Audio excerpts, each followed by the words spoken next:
제 143편 다윗의 시. 여호와여, 내 기도를 들으시며 내 간구에 귀를 기울이시고 주의 진실과 의로 내게 응답하소서. 주의 종에게 심판을 행하지 마소서. 주의 눈앞에는 의로운 인생이 하나도 없나이다. 원수가 내 영혼을 핍박하며 내 생명을 땅에 엎어서 나로 죽은 지 오랜 자같이 나를 암흑 속에 두었나이다. 그러므로 내 심령이 속에서 상하며 내 마음이 내 속에서 참담하니이다. 내가 옛날을 기억하고 주의 모든 행하신 것을 읊조리며 주의 손이 행하는 일을 생각하고 주를 향하여 손을 펴고 내 영혼이 마른 땅같이 주를 사모하나이다.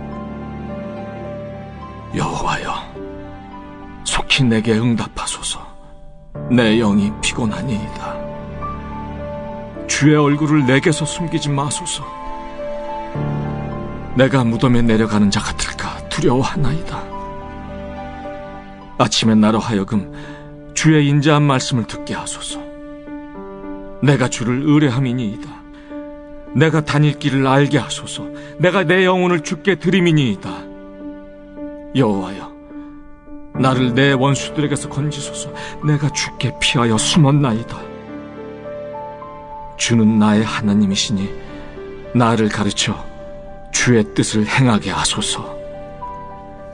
주의 영은 선하시니 나를 공평한 땅에 인도하소서.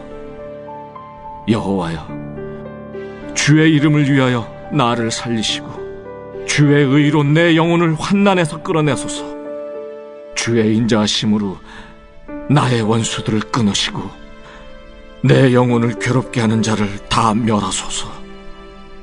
나는 주의 종이니이다.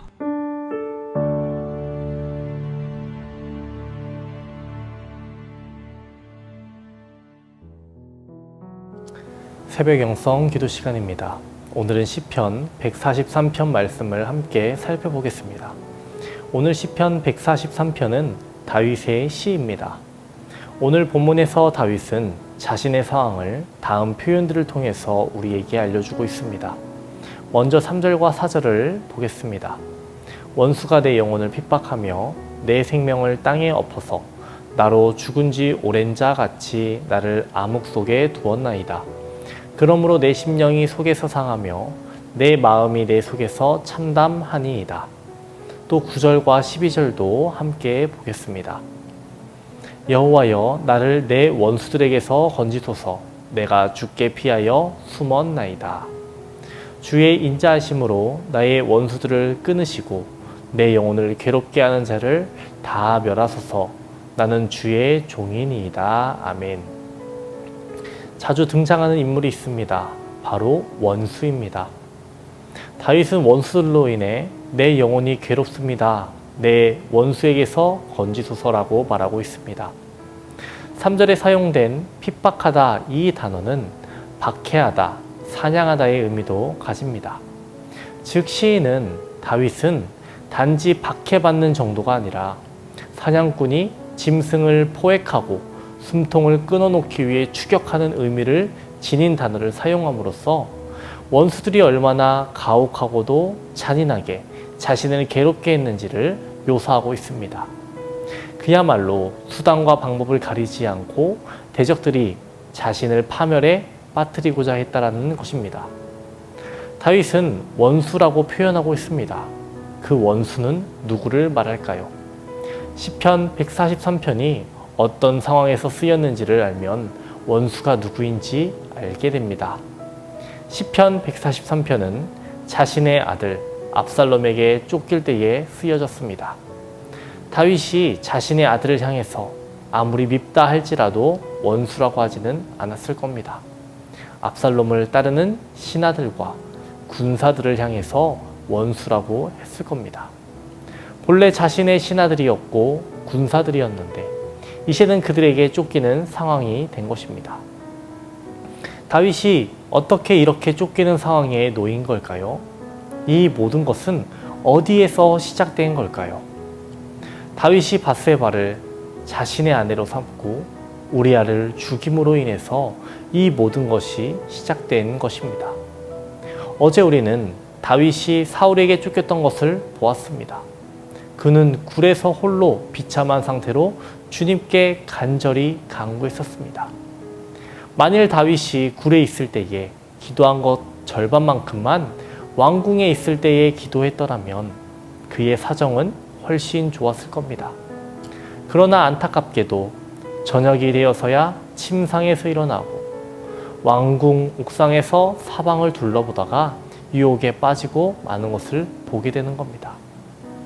만일 다윗이 하늘을 올려다보고 있었더라면, 그래서 그의 마음이 하나님과 친교를 나누고 있었더라면 그는 자신의 일생일대의 오점이 될 그 큰 범죄를 결코 저지르지 않았을 겁니다.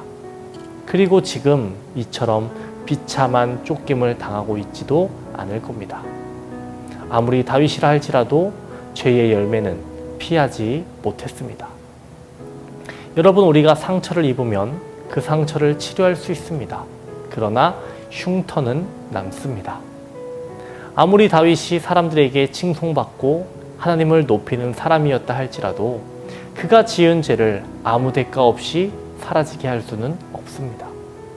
그가 지은 죄의 열매는 후대에 암논과 압살롬의 갈등 등으로 이어지고 암논의 죽음, 압살롬의 죽음으로 끝나버립니다. 다윗은 죄의 열매로 지금 쫓기고 있는 것입니다. 다윗은 지금 심판을 받고 있는 것입니다. 그래서 다윗은 2절에서 이렇게 말하고 있는 겁니다. 주의 종에게 심판을 행하지 마소서. 주의 눈 앞에는 의로운 인생이 하나도 없나이다. 그런데 하나님은 어떤 분이십니까? 공의로우신 분이십니다. 공의로우신 분이기에 죄에 대한 분명한 심판을 행하실 수밖에 없다라는 것입니다. 우리는 다윗의 이 사건을 통해 하나님은 공의로우신 분임을 알게 됩니다. 우리 인간은 연약합니다.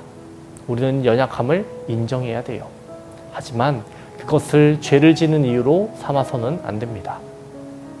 죄의 결과는 따라옵니다. 다윗은 회개했습니다. 하지만 그의 인생 가운데는 죄의 많은 열매들이 나타났고 그것들이 다윗을 괴롭혔습니다. 우리는 이 사건을 통해서 죄의 열매가 무섭다라는 것을 알게 됩니다. 그러니 어떻게 해야 하겠습니까? 죄를 조심하고 하나님을 늘 가까이 해야 합니다. 빛과 어둠은 서로 상반되는 속성입니다. 빛이 비춰지는 곳에 어둠은 없습니다. 하나님을 가까이 함으로 죄를 이겨내야 합니다. 캐나다 인디언들은 덫을 이용해서 곰을 잡았다라고 합니다.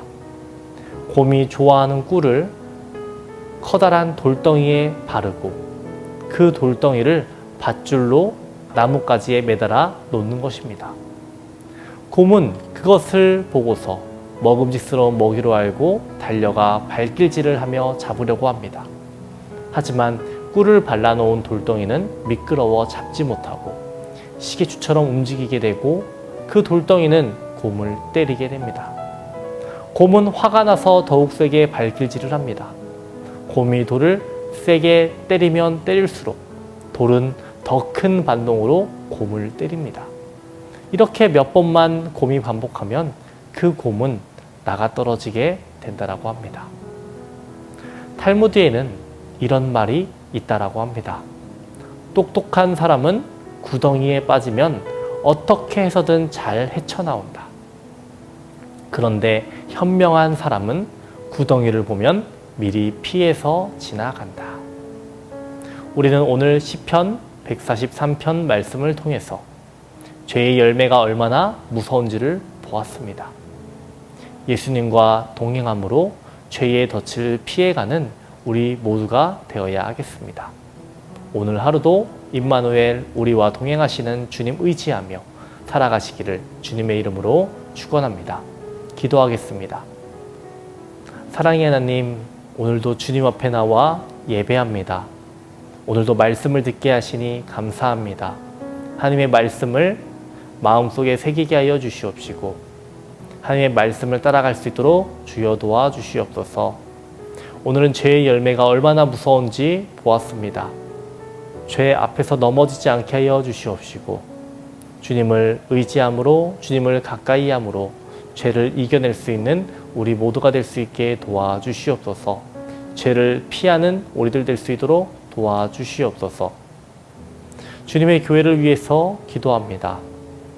하나님, 환난과 핍박 모두 피하게 하여 주시옵시고 이 가운데에서도 승리할 수 있도록 도와주시옵소서. 성도의 가정에 위로를 더하여 주시옵시고 어려운 것들 극복될 수 있도록 주님의 손길로 채워 주시옵소서. 담임 목사님의 사역을 위해서 기도합니다. 영권, 인권, 물권을 더하여 주시옵시고 하시는 모든 사역마다 합력하여 선을 이룰 수 있도록 주여 도와주시옵소서. 특별히 말씀의 영을 더하여 주시고 계시의 영을 더하여 주셔서 말씀을 듣는 성도들의 가정에 회복의 역사가 일어나게 하여 주시옵소서. 특별히 항암 치료받는 이규배 박재순 권사님, 오유미 성도, 박서연 청년, 그들을 붙잡아 주시옵소서. 그들이 용기를 잃지 않게 하여 주시옵시고 그들의 질병이 깨끗이 나을 수 있도록 주여 도와주시옵소서. 다음 세대를 위해서 기도합니다. 주님의 귀한 어린 양들을 주님 책임져 주시옵시고 하나님의 말씀 위에서는 귀한 어린 양들 되게 하여 주시옵시고 이 세상 가운데서도 분별력을 가지고 살아가게 하여 주시옵소서. 오늘 하루도 하나님 우리와 동행하여 주시옵소서.